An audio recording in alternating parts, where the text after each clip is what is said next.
નમસ્કાર દર્શક મિત્રો, કંડક્ટર પરીક્ષા માટે ખૂબ જ મહત્ત્વના કહી શકાય તેવા મોડલ પેપરની સિરીઝ આપણે ચલાવીએ છીએ અને આ વિડીયોમાં આપણે મોડલ પેપર 7નો અભ્યાસ કરવાના છીએ, જેમાં સંપૂર્ણ સિલેબસ મુજબના તમામ ટોપિકનો સમાવેશ કર્યો છે.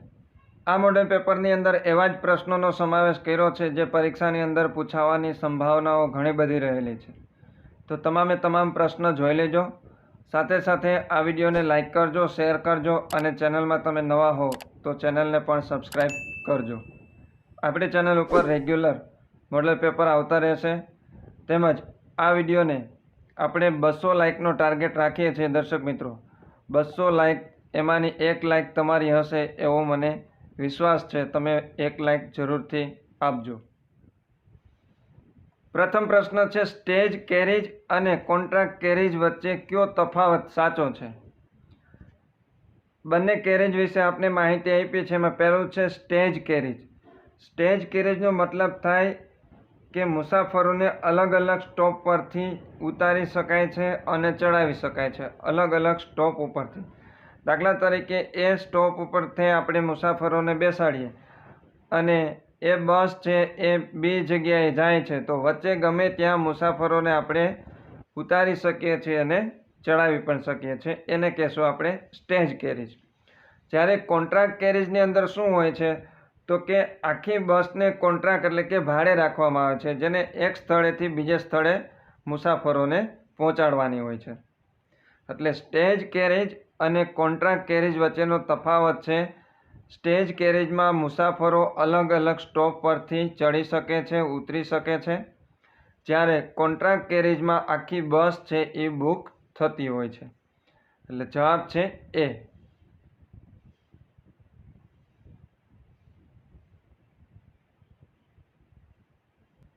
ત્યાર પછી બીજો પ્રશ્ન છે, પ્રાથમિક સારવાર પેટી. પ્રાથમિક સારવાર પેટીમાં કઈ વસ્તુ હોવી ફરજિયાત નથી? દરેક વાહનની અંદર, ખાસ કરીને એસટી બસની અંદર ફર્સ્ટ એડ બોક્સ રાખવામાં આવ્યો હોય છે. તો એમાં નીચેનામાંથી કઈ વસ્તુ ફરજિયાત રાખવાની હોતી નથી? તો એમાં પહેલું છે એન્ટિસેપ્ટિક સામગ્રી, તો એ રાખવાની ફરજિયાત હોય છે. બીજું આપ્યું છે પાટા અને કપાસ, એટલે કે પાટા અને રૂ, તો એ પણ રાખવું ફરજિયાત છે. બ્લડ પ્રેશર માપવાનું મશીન છે એ રાખવું ફરજિયાત નથી.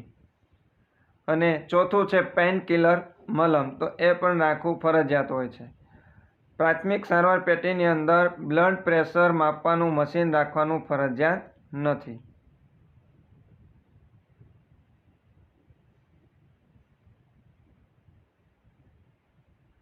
ભારતમાં સૌ પ્રથમ મુદ્રાનું ચલણ કોણે શરૂ કર્યું હોવાનું મનાય છે? મુદ્રા એટલે કે ચલણી સિક્કાઓ. ભારતની અંદર સૌ પ્રથમ ચલણી સિક્કાઓની શરૂઆત કોણે કરી હોવાનું મનાય છે? અમને ખબર છે ભારતની અંદર 16 મહાજન પદો હતા.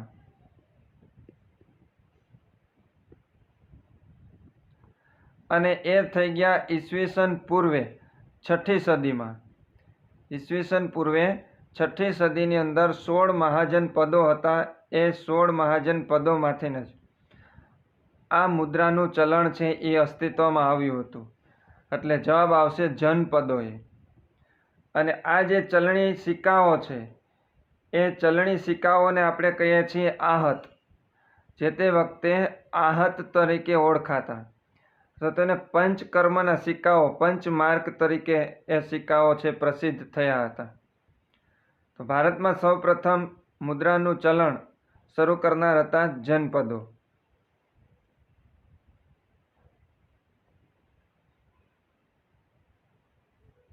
ત્યાર પછી કમ્પ્યુટરને લગતો પ્રશ્ન છે, ડેટા ચોરી અટકાવવા માટે કોનો ઉપયોગ કરવામાં આવે છે? ડેટા ચોરી અટકાવવા માટે ઉપયોગ કરવામાં આવે છે ફાયરવોલનો. આ જે ફાયરવોલ છે એ કમ્પ્યુટર અથવા તો નેટવર્કને જે અનઅધિકૃત પ્રવેશ છે એ અટકાવે છે અને ડેટા ચોરીથી સુરક્ષિત રાખે છે. એટલે ડેટા ચોરીને અટકાવવા માટે ઉપયોગ થશે ફાયરવોલ.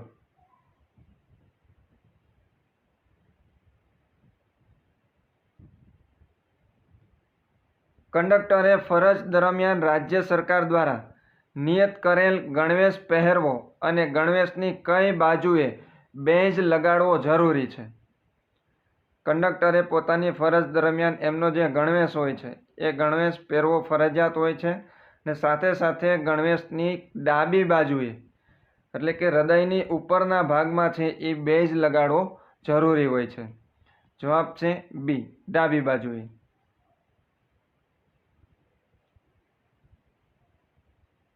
નીચે પૈકી કયા રાજાએ વિક્રમાદિત્ય નામની ઉપાધિ ધારણ કરી હતી? વિક્રમાદિત્ય નામની ઉપાધિ ધારણ કરનાર છે ચંદ્રગુપ્ત બીજા. ચંદ્રગુપ્ત બીજાએ શકોને હરાવીને એમણે વિક્રમાદિત્ય નામની ઉપાધિ એટલે કે વિક્રમાદિત્ય નામ ધારણ કર્યું હતું.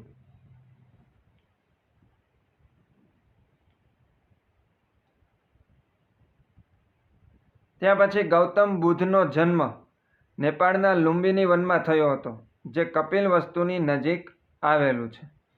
આપણે બે વિધાન આપેલા છે. પહેલું વિધાન છે ગૌતમ બુદ્ધનો જન્મ નેપાળના લુંબિની વનમાં થયો હતો, તો એ વિધાન છે સાચું છે. અને ક્યાં આવેલું છે? તો કે કપિલવસ્તુ નજીક આવેલું છે. બીજું છે ગૌતમ બુદ્ધ શાક્ય કુળમાં જન્મ્યા હતા. શાક્ય કુળમાં જન્મ્યા હતા એ પણ વિધાન સાચું છે. બંને વિધાન કેવા છે? સાચા છે. ગૌતમ બુદ્ધનો જન્મ ક્યાં થયો હતો? નેપાળના લુંબિની વનમાં. અને એ પોતે શાક્ય કુળમાં જન્મ્યા હતા. બંને વિધાન કેવા છે? સાચા.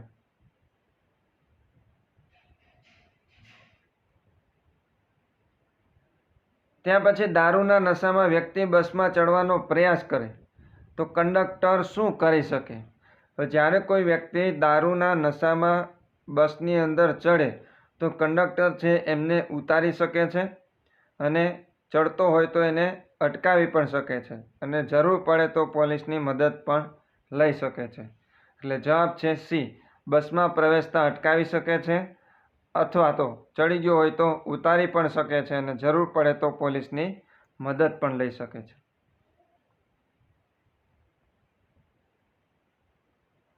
MS વર્ડમાં ચેન્જ કેસના આઇકોન ઉપર કયું લખાણ જોવા મળે છે?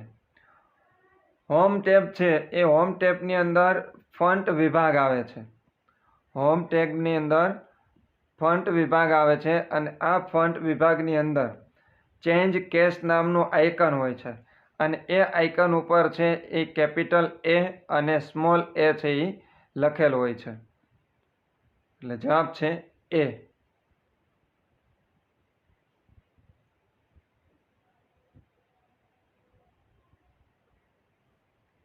પ્રિન્ટર કયા પ્રકારનું સાધન છે? પ્રિન્ટર છે એ આઉટપુટ છે. પ્રિન્ટર કેવું છે? આઉટપુટ.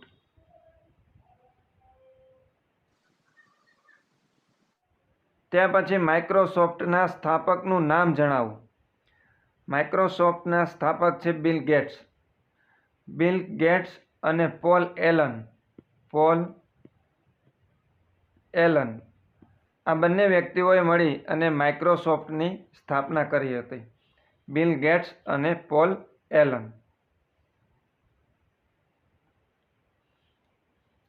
કમ્પ્યુટરની સ્પીડ વધારવા માટે શાનો ઉપયોગ કરવામાં આવે છે? હવે કમ્પ્યુટરની સ્પીડ વધારવી હોય તો કેશ મેમરીનો ઉપયોગ થશે. અને કેશ મેમરી છે એ સીપીયુને ઝડપથી માહિતી ઉપલબ્ધ કરાવે છે અને એમની જે કામગીરી છે કામગીરીની ઝડપ પણ વધારે છે. એટલે કમ્પ્યુટરની સ્પીડ વધારવા માટે કેશ મેમરીનો ઉપયોગ થશે.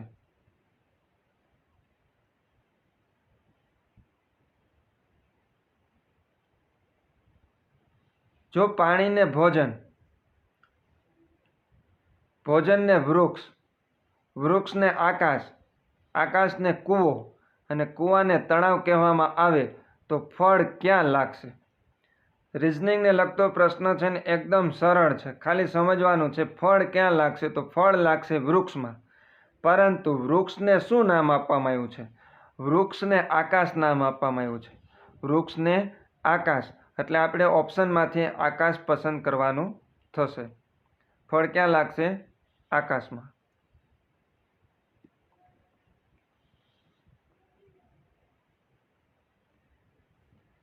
ત્યાર પછી રિઝનિંગને લગતો પ્રશ્ન છે. રાજુ ઉત્તર તરફ મુખ રાખીને ઊભો છે. ઉત્તર તરફ મુખ રાખીને ઊભો છે. ઉત્તર, દક્ષિણ, પૂર્વ, અને પશ્ચિમ. રાજુ છે એ ઉત્તર તરફ મુખ રાખીને ઊભો છે અને ડાબી તરફ 8 કિલોમીટર ચાલે છે. ડાબી તરફ કેટલા કિલોમીટર ચાલે છે? 8 કિલોમીટર. ફરી ડાબી તરફ 6 કિલોમીટર ચાલે છે. ફરી પાછો ડાબી તરફ વળે છે અને 6 કિલોમીટર ચાલે છે. તો એ પોતે મૂળ સ્થાનેથી કઈ જગ્યાએ હશે ને કેટલો દૂર હશે? હવે આ જે જગ્યા આવી ગઈ એ આવી ગઈ દક્ષિણ પશ્ચિમ. ઓપ્શનમાં આપણે આપેલું છે દક્ષિણ પશ્ચિમ, પરંતુ કેટલા કિલોમીટર એ આપણે શોધવાનું છે. તો અહીંથી અહીંયા સુધી કેટલા કિલોમીટર થશે? તો આ જે પાયથાગોરસનો સિદ્ધાંત લાગુ પડશે. અહીંયા 8નો સ્ક્વેર કરશું.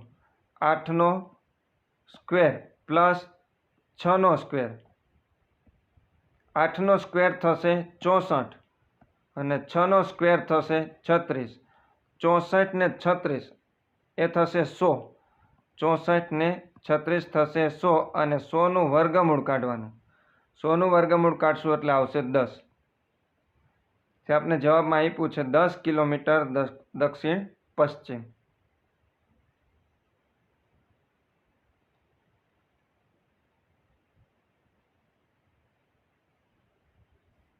ત્યાર પછી આપ્યું છે અમદાવાદ સાબરમતી નદીના કિનારે આવેલું છે. તો હૈદરાબાદ છે કઈ નદીના કિનારે આવશે? અમદાવાદ છે સાબરમતી, તો હૈદરાબાદ આવશે મૂસી નદી.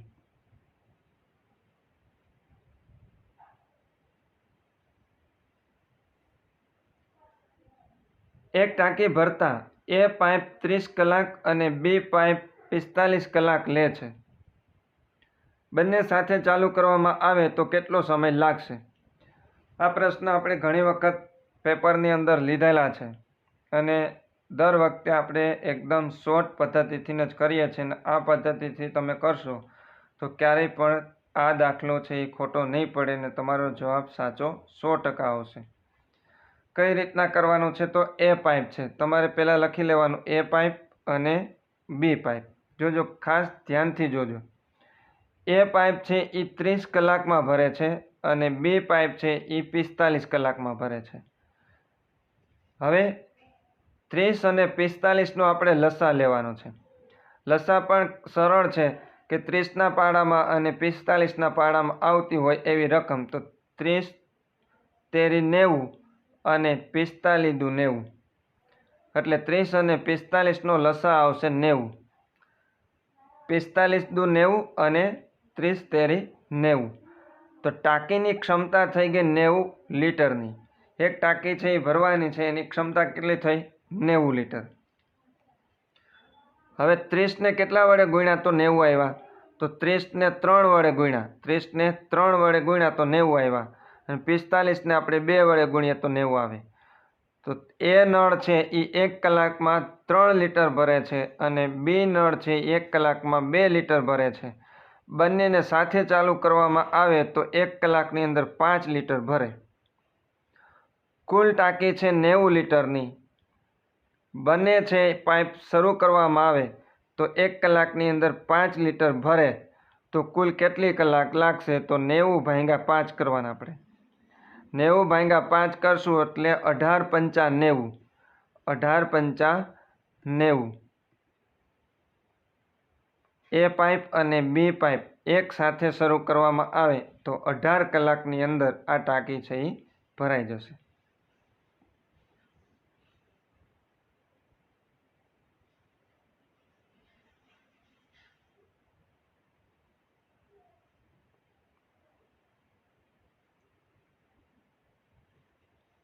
કોડિંગ ડીકોડિંગને લગતો આપણે પ્રશ્ન આપ્યો છે. ખાસ જોજો કેવી રીતના આપ્યું છે, સીધું સોલ્યુશન કરીએ.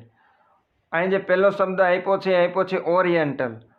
ઓરિએન્ટલને કેવી રીતના? તો અહીંયા છેલ્લેથી લખવામાં આવ્યું છે, છેલ્લેથી. ઓને છેલ્લે જ આવવા દીધો છે, પી. પણ ઓ નથી લખ્યો તો એના પછીનો આલ્ફાબેટ લીધો છે. ઓ પછી આવશે પી, પછી આર પછી એસ, આઈ પછી જે, ઈ પછી એફ, એવી રીતના એન પછી ઓ, ટી પછી આવશે યુ, એ પછી બી અને એલ પછી એમ. તો આવી રીતના ઓરિએન્ટલને લખવામાં આવ્યો છે, પરંતુ ઊંધેથી શરૂ કરવામાં આવ્યો છે અને જે આલ્ફાબેટ છે એના પછીનો આલ્ફાબેટ મૂકવામાં આવ્યો છે. તો એવી જ રીતના આપણે આપ્યું છે સી. તો સી ને આપણે છેલ્લેથી લખશું, પરંતુ લખશું સી પછી કયો આવશે? ડી. સી પછી આવશે ડી, પછી ઓ પછી લખશું આપણે પી, ડબલ્યુ પછી એક્સ, એ પછી બી, આર પછી આવશે એસ, ડી પછી લખશું ઈ, એલ પછી આવશે એમ અને વાય પછી આવશે ઝેડ. તો આવો ઓપ્શન ક્યાં છે? ઝેડ એમ ઈ, સીમાં આપ્યું છે આપણે ઝેડ એમ ઈ એસ, પછી આવો જોઈએ બી, પરંતુ આમાં આપ્યો છે ડી, એટલે આ ઓપ્શન આવશે નહીં. તો બીજા ઓપ્શનમાં પણ આપણે ઝેડથી શરૂ થાય એવો એક ઓપ્શન આપ્યો નથી, એટલે આપણો જવાબ બની જશે નન ઓફ ધ અબોવ.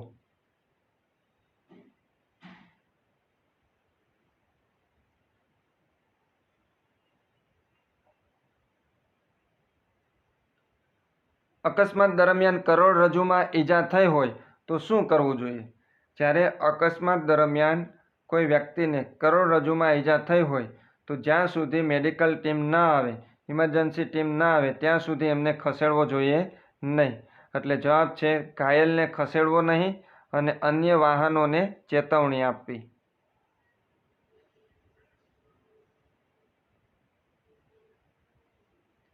એલસીડીનું પૂરું નામ શું છે?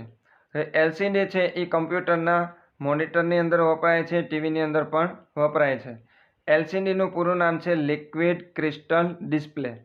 લિક્વિડ ક્રિસ્ટલ ડિસ્પ્લે જે એલસીડીનું પૂરું નામ છે.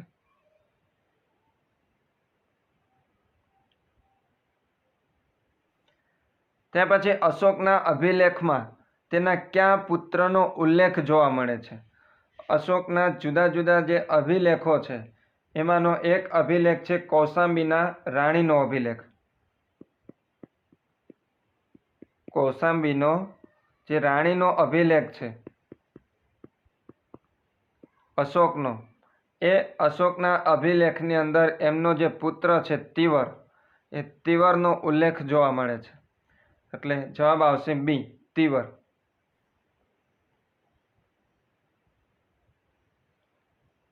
ચૌહાણ વંશના સ્થાપક કોણ મનાય છે? તો ચૌહાણ વંશના સ્થાપક છે વાસુદેવ ચૌહાણ. ચૌહાણ વંશની સ્થાપના કરનાર છે વાસુદેવ, અને એમણે જે શાકંભરી વિસ્તાર છે એટલે કે હાલનું જે સાંભર, રાજસ્થાનનું હાલનું સાંભર, જે તે વખતે શાકંભરી તરીકે ઓળખાતું, એ શાકંભરી વિસ્તારની અંદર વાસુદેવે ચૌહાણ વંશની સ્થાપના કરી હતી.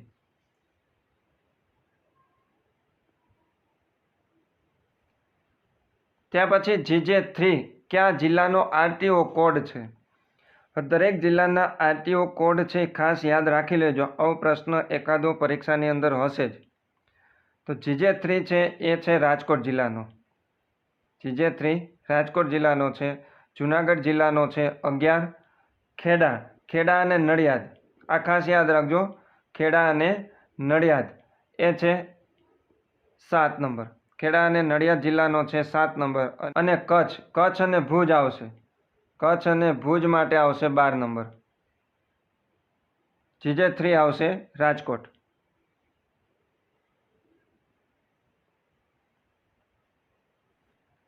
ત્યાર પછી નીચેનામાંથી કયું વિધાન સાચું નથી? એમાં પ્રથમ આપ્યું છે સમ્રાટ અશોક દ્વારા સુદર્શન તળાવમાંથી નહેરો બનાવવામાં આવી હતી. તો એ વિધાન છે એ સાચું છે. સમ્રાટ અશોક દ્વારા સુદર્શન તળાવ જે જુનાગઢ ખાતે આવેલું છે એ તળાવમાંથી નહેરો બનાવવાનું કામ કરનાર છે સમ્રાટ અશોક. બીજું છે રુદ્રદામાએ પ્રજા પર વધારાનો કર નાખ્યા વગર સુદર્શન તળાવનું પુનઃનિર્માણ કરાવ્યું હતું. તો એ વિધાન પણ સાચું છે કે રુદ્રદામાએ સુદર્શન તળાવનું પુનઃનિર્માણ કરાવ્યું હતું. પુનઃનિર્માણ કરાવનાર છે રુદ્રદામા અને એમાંથી નહેરો કઢાવનાર છે સમ્રાટ અશોક. ત્યાર પછી સમુદ્રગુપ્તના સુબાએ સુદર્શન તળાવના કિનારે વિષ્ણુ મંદિર બનાવ્યું હતું. સમુદ્રગુપ્તના સુબાએ સુદર્શન તળાવના કિનારે વિષ્ણુ મંદિર બનાવ્યું ન હતું. ખાસ યાદ રાખજો, આ વિધાન છે એ ખોટું છે. સ્કંદગુપ્તના સમયમાં સ્કંદગુપ્તના જે સુબા છે પર્ણદત્ત અને એમના પુત્ર ચક્રપાલી કોનો સૂબો? તો કે સ્કંદગુપ્ત.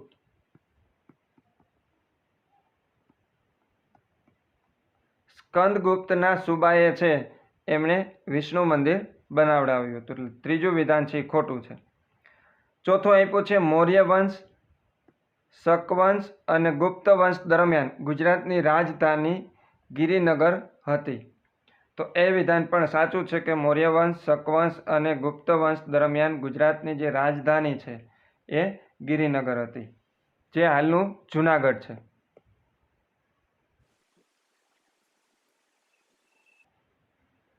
ત્યાર પછી સૂચના સંકેતો માટે કયા આકારનો ઉપયોગ થાય છે?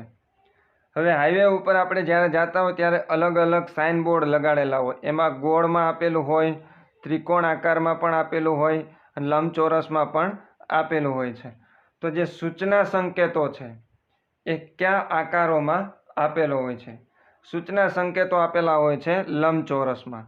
લંબચોરસની અંદર સૂચના આકારો આપેલા હોય છે કે આગળ બસ છે, કે આગળ રેલવે ફાટક છે, કે આગળ હોસ્પિટલ છે, એવી સૂચના હોય તો એ લંબચોરસની અંદર આપેલા હોય છે. ત્રિકોણની અંદર ચેતવણી આપતા હોય છે. ત્રિકોણની અંદર શું આપેલો હોય છે? ચેતવણી.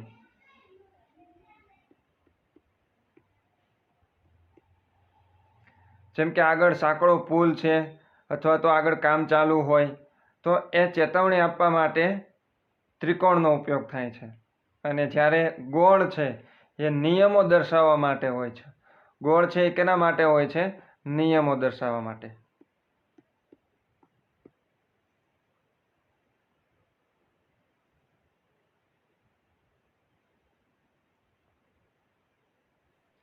કંડક્ટરની જગ્યાએ બસનો ડ્રાઈવર વધુમાં વધુ કેટલા દિવસ સુધી કંડક્ટરની ફરજ બજાવી શકે છે? જ્યારે કોઈ કારણસર કંડક્ટર ગેરહાજર હોય અથવા તો કંડક્ટર ઉપલબ્ધ ન હોય તો ડ્રાઈવર છે એ વધુમાં વધુ કેટલા દિવસ સુધી કંડક્ટરની ફરજ બજાવશે? જવાબ છે 30 દિવસ સુધી.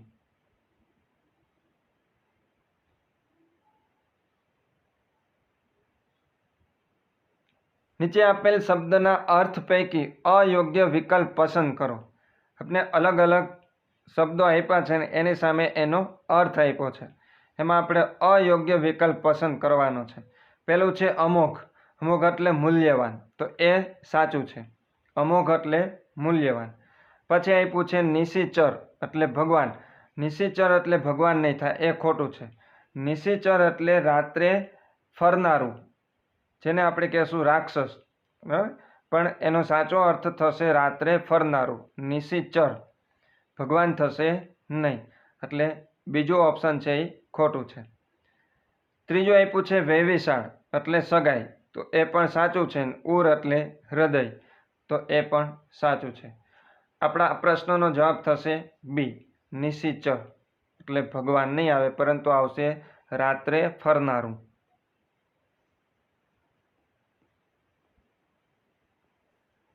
ત્યાર પછી ચંદ્રગુપ્ત મૌર્યનું મૃત્યુ સ્થળ કયું છે?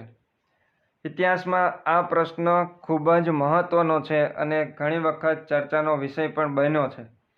ચંદ્રગુપ્ત મૌર્યનું મૃત્યુ સ્થળ એ છે શ્રવણબેલગોળા. શ્રવણબેલગોળા. આ પ્રશ્ન એટલા માટે મહત્વનો છે કે ચંદ્રગુપ્ત મૌર્યએ એક ખાસ પદ્ધતિથી પોતાનું જીવન છે ટૂંકાવ્યું હતું, જેને કહેવામાં આવે છે સંલેખના. સંલેખના એમને કહેવામાં આવે છે. એટલે કે પોતે પોતાના અંતિમ સમય દરમિયાન એમણે જૈન ધર્મ સ્વીકાર્યો હતો અને એ સમય દરમિયાન એમણે ઉપવાસના માધ્યમથી એમણે પોતાનું જીવન છે એ ટૂંકાવ્યું હતું. કયા રાજાનો સમય સાહિત્ય સર્જનનો સુવર્ણ કાળ ગણાય છે? કયા એવા રાજા છે કે જેના સમયમાં ખૂબ જ સારી રીતે સાહિત્યનું સર્જન થયું હતું? એટલે સાહિત્ય સર્જનનો સુવર્ણ કાળ તરીકે કયા રાજાનો સુવર્ણ કાળ ગણાય છે? જવાબ છે બી, ચંદ્રગુપ્ત બીજો. ચંદ્રગુપ્ત બીજાના સમયમાં કવિ કાલિદાસ અને અન્ય 8 એમ કુલ મહાન નવરત્નો હતા અને એ સમય દરમિયાન સાહિત્યનું સારું એવું સર્જન થયું હતું. એટલે જવાબ છે બી, ચંદ્રગુપ્ત બીજો. અને ખાસ કરીને સંસ્કૃત સાહિત્યનું ખાસ ધ્યાન દેજો, સંસ્કૃત સાહિત્યનું સર્જન છે એ આ સમયમાં થયું હતું, એટલે સંસ્કૃત સાહિત્યનો સુવર્ણકાળ કહેવાય, ચંદ્રગુપ્ત બીજાનો સમય.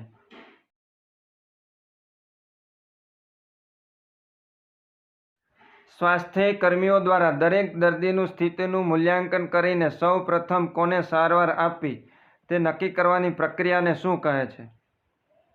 દર્શક મિત્રો, આ પ્રશ્ન પણ આપણે આગળના વિડીયોની અંદર લીધો છે. તમે જોયો હોય તો તમને આનો જવાબ ચોક્કસથી આવડતો જ હશે કે સ્વાસ્થ્યકર્મી જ્યારે કોઈ પણ દર્દીઓ એક કરતાં વધારે હોય અને એમનું મૂલ્યાંકન કરે અને સૌ પ્રથમ કોને સારવાર આપવાની જરૂર છે, તો આ જે મૂલ્યાંકન કરવાની પ્રક્રિયા છે એમને શું કહેવામાં આવે? ઓપ્શન આપ્યું છે ફર્સ્ટ એડ, બીજું છે ટ્રાયેજ, ત્રીજું છે પ્રાયોરિટી ચેક અને ચોથું છે રેસ્ક્યુ ઓપરેશન.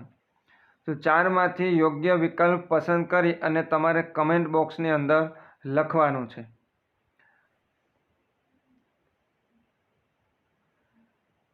ત્યાર પછી શક સંવતની શરૂઆત ક્યારથી થાય છે? શક સંવતની શરૂઆત થાય છે ઈસવીસન 78થી. જવાબ છે એ, ઈસવીસન 78. હવે શક સંવતની શરૂઆત છે એ કરનાર કોણ છે? એવો પ્રશ્ન ઘણી વખત પૂછાય. શક સંવતની શરૂઆત કરનાર છે કનિષ્ક,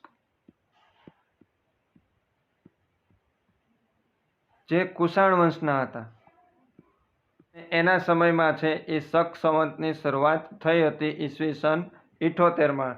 અને આજે પણ આપણું જે ભારતીય રાષ્ટ્રીય કેલેન્ડર છે, પંચાંગ છે, એમાં પણ શક સંવતનો ઉપયોગ થાય છે.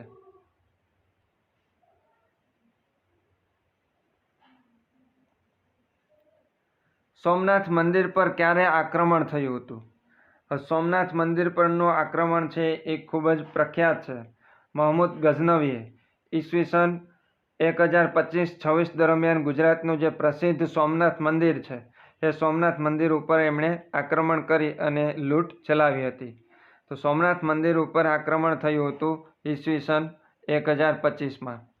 આ પ્રશ્ન એટલા માટે મહત્વનો છે કે આમના જે સમયગાળો છે એ સમયગાળો કેટલો થયો? 1025 અને 2025 હમણાં જ ગયું. તો 1025-2025નો સમયગાળો એટલે કુલ થશે 1000 વર્ષ. 1000 વર્ષ છે એના કમ્પ્લીટ થયા છે 2025માં.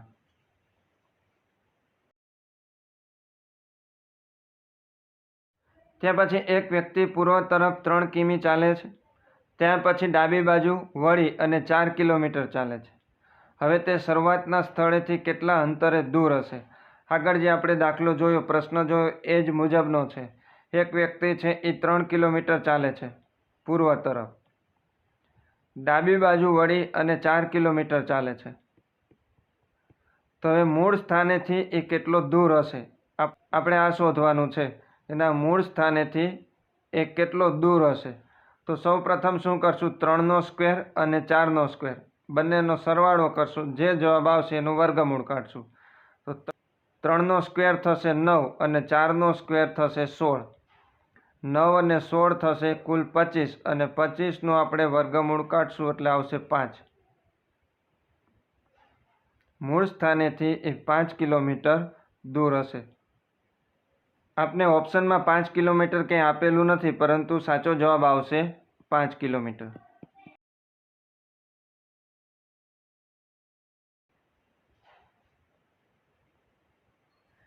ત્યાં પછી જો તમે દક્ષિણ તરફ મોં રાખીને ઊભા હો અને 90 ડિગ્રી જમણી તરફ ફરો તો તમારું મુખ કઈ દિશામાં હશે?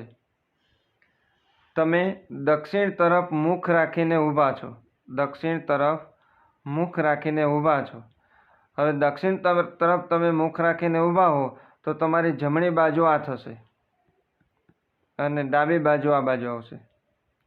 જો ઉત્તર તરફ મુખ રાખીને ઊભા હો તો તમારી ડાબી બાજુ આ બાજુ થઈ જશે અને અહીંયા થઈ જશે જમણી. પરંતુ તમે કઈ બાજુ મુખ રાખીને ઊભા છો? તો કે દક્ષિણ બાજુ. દક્ષિણ બાજુ મુખ રાખીને તમે ઊભા છો અને તમે 90 ડિગ્રી વળો છો, 90 ડિગ્રી તમે વળો છો. તો હવે તમારું મુખ છે એ કઈ દિશામાં હશે? તો ઉત્તર, દક્ષિણ, પૂર્વ અને પશ્ચિમ. તમારું મુખ હવે હશે પશ્ચિમ દિશાની અંદર.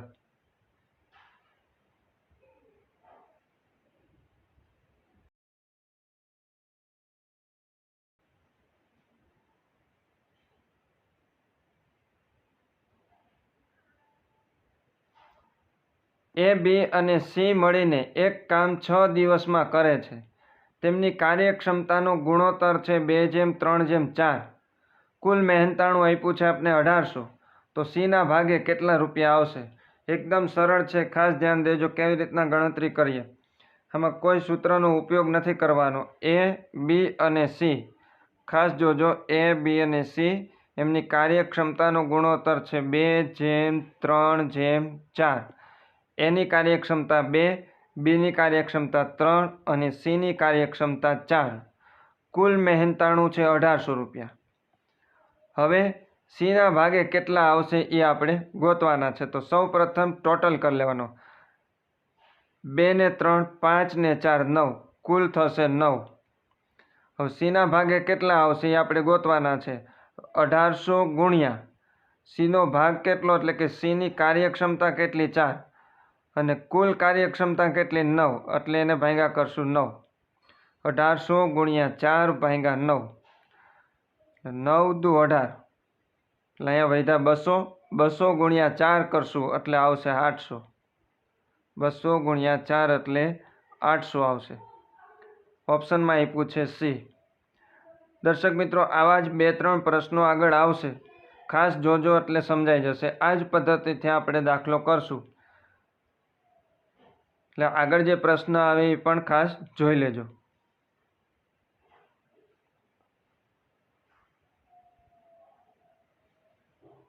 પાછો જ પ્રશ્ન આવ્યો છે. એ અને બીની કાર્યક્ષમતાનો ગુણોત્તર છે 3:5.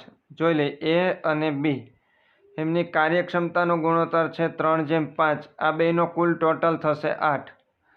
કુલ મહેનતાણું આપ્યું છે 3200 રૂપિયા. બીના ભાગે કેટલા આવશે? બીના ભાગે આપણે કેટલા આવશે એ આપણે શોધવાના છે. કુલ મહેનતાણું 3200.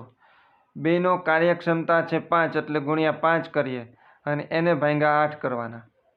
3200 ગુણ્યા 5 ભાગ્યા 8. છેદ ઉડાડી દે. 8 ચોકું 32. 8 ચોકું 32 વૈધા 400. 400 ગુણ્યા 5. 400 ગુણ્યા 5 કરશો એટલે 4 5 20. 2000 રૂપિયા આવશે. બીના ભાગે કેટલા આવશે? 2000.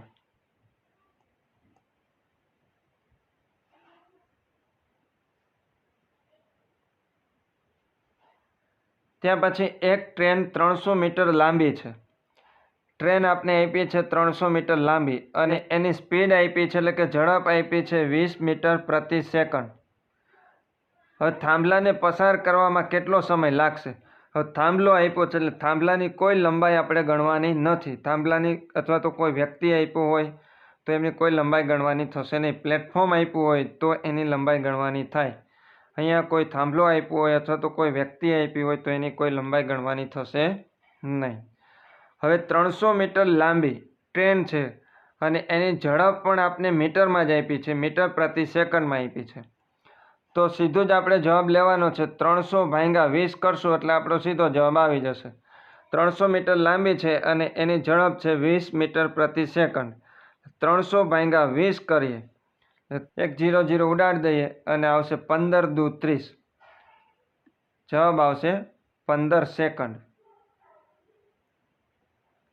આ ટ્રેન છે એ થાંભલાને પસાર કરવા માટે 15 સેકન્ડનો સમય લેશે.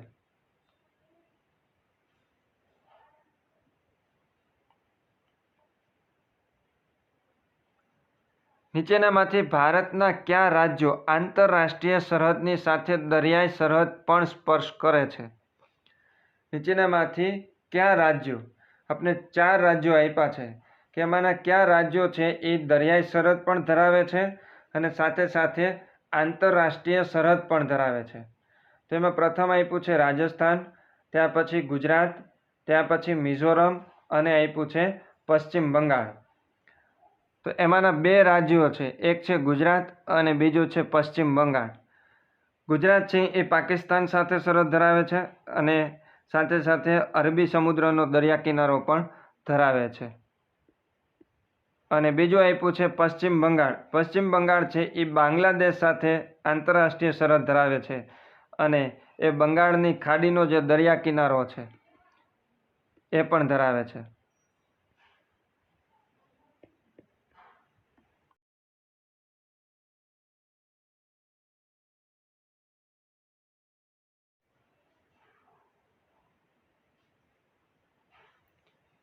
અટીના ટેક્સટાઇલ રિસર્ચ ઇન્સ્ટિટ્યૂટ ક્યાં આવેલું છે? દર્શક મિત્રો, અટીના ટેક્સટાઇલ જેનું ફૂલ ફોર્મ થશે Ahmedabad textile industries research association. Ahmedabad textile industries research association. અને આ ઇન્સ્ટિટ્યૂટ ક્યાં આવેલું છે? અમદાવાદ ખાતે.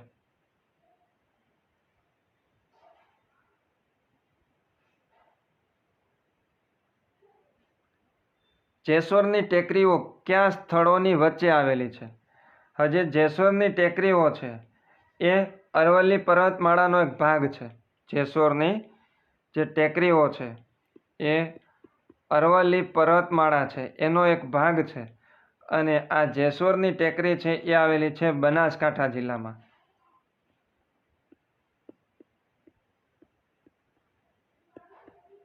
બનાસકાંઠા જિલ્લાની અંદર આવેલી છે અને એ આવેલી છે દાંતા અને પાલનપુર વચ્ચે.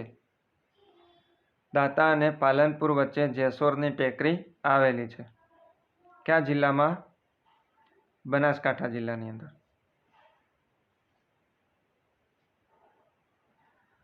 મહાનદીનો અંત ક્યાં થાય છે? એટલે કે મહાનદી છે એ નીચેનામાંથી શેમાં ભળે છે? મહાનદી છે એ બંગાળની ખાડીને મળે છે. બંગાળની ખાડીને. અને મહાનદી છે એ ઓડિશામાં આવેલી છે. ઓડિશામાં.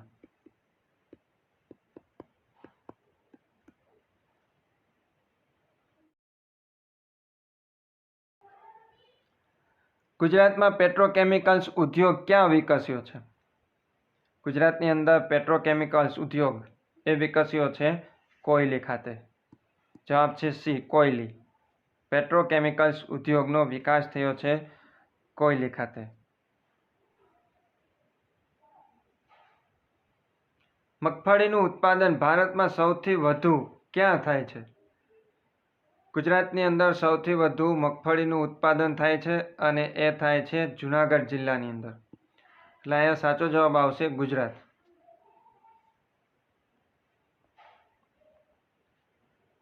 નર્મદા નદીનું અંતિમ સ્થાન જણાવો. નર્મદા નદી એ કયા સાગરને મળે છે? નર્મદા નદી મળે છે અરબ સાગરને.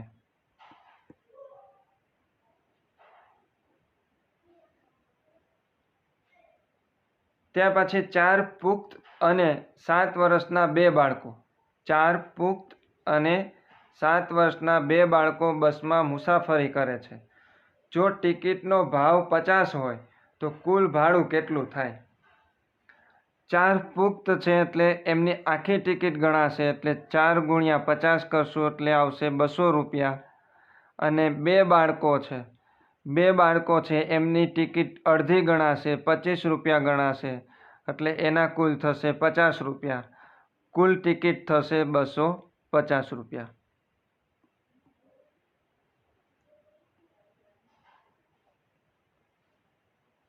ત્યાં પછીનો પ્રશ્ન છે સરદાર પટેલને સરદારની ઉપાધિ ક્યાં આંદોલન પછી મળી હતી? આપને ઓપ્શન આપેલું છે ખેડા સત્યાગ્રહ, બારડોલી, દાંડીકૂચ અને ભારત છોડો આંદોલન. તો સૌપ્રથમ તો આ જે સત્યાગ્રહ થયા એ ક્યારે થયા હતા એ પણ યાદ રાખજો. ખેડા સત્યાગ્રહ 1918માં. ખેડા સત્યાગ્રહ થયો હતો 1918માં. બારડોલી સત્યાગ્રહ 1928માં. દાંડીકૂચ 1930માં અને ભારત છોડો આંદોલન 1942માં. એમાં સરદારને એટલે કે સરદાર વલ્લભભાઈ પટેલને સરદારની ઉપાધિ મળી હતી ખેડા સત્યાગ્રહ દરમિયાન.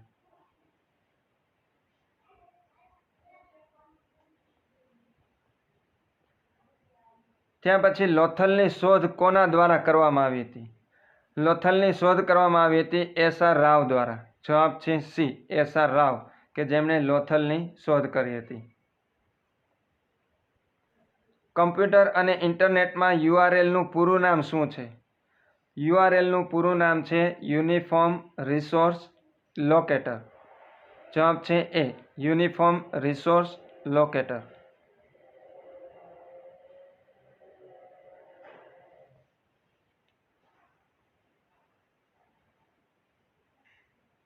ત્યાર પછી એક પ્રાકૃતિક સંખ્યામાં તેના પછીની પ્રાકૃતિક સંખ્યાના 3 ગણા ઉમેરતા. ખાસ પ્રશ્ન સમજો. એક પ્રાકૃતિક સંખ્યા છે, હવે એના પછીની એક પ્રાકૃતિક સંખ્યાના 3 ગણા ઉમેરતા 27 થાય છે, તો તે સંખ્યા કઈ હશે?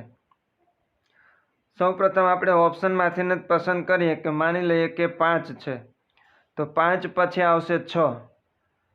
5 પછી 6 એટલે 5 પ્રાકૃતિક સંખ્યા, એના પછીની 6, એના 3 ગણા આપણે ઉમેરવાના છે. એટલે 5માં આપણે 6 તેરી 18, 18 ઉમેરશું તો કેટલા થવા જોઈએ? 27 થવા જોઈએ. પરંતુ આ થશે કેટલા? 23. એટલે એ ઓપ્શન નહીં આવે. ત્યાર પછી આપણે લઈએ 6. 6 પછી આવશે 7. 7ના આપણે 3 ગણા ઉમેરવાના. 6 + 7 તેરી 21.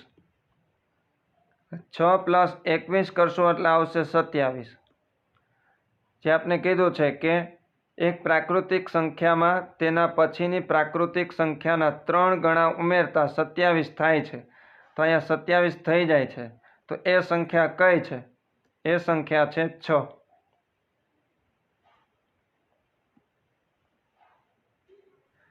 ત્યાં પછી એમસીબીનું પૂરું નામ શું છે?